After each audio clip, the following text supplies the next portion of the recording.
It's impossible to talk about sensor placement and trigger depths for your policy separately.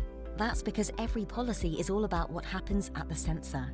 Let's look at that in more detail, starting with the most important question for any policy: where to place the sensor.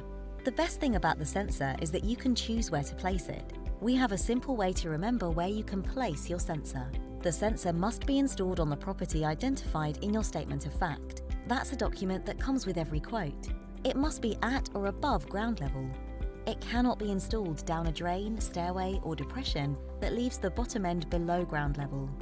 The sensor cannot be placed on a wall that abuts or touches water, for example, a building next to a river. The sensor costs £100 plus VAT per year. This covers licensing and any replacements required. Initial installation is provided at no extra cost. The installation engineer cannot advise you. You must choose where the sensor is installed to best suit your needs. Other than that, it's up to you. Most clients choose to place the sensor at the point of lowest elevation. That way, it will detect the first sign of flooding, and clients can choose higher trigger depths. Other clients place it next to doors or garages because they can easily see what trigger depths to choose. Every business is different, and your sensor placement is your decision. If you want assistance on the things to think about, get in touch and we'll support you throughout the process.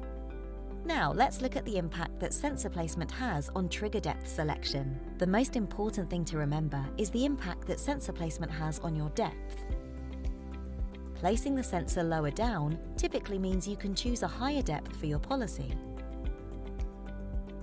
Let's look at a simple example. This business is on a hill.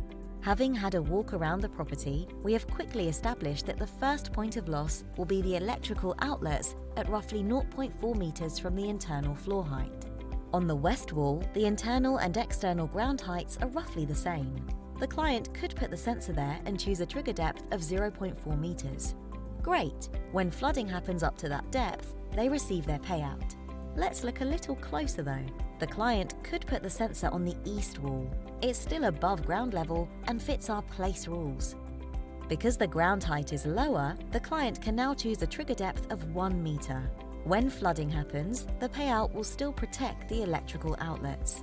The higher trigger depth for the policy has meant that this client's premium is far lower than had they had placed the sensor on the west wall. Considering your sensor placement and trigger depth together can lead to significant savings. Be wary. What happens at the sensor is the basis for any claim. Here are some tips to make the process easier. Walk around the property with measuring devices. Talk to your broker or third-party surveyors. Contact FloodFlash experts who can provide bespoke assistance. We're here to help.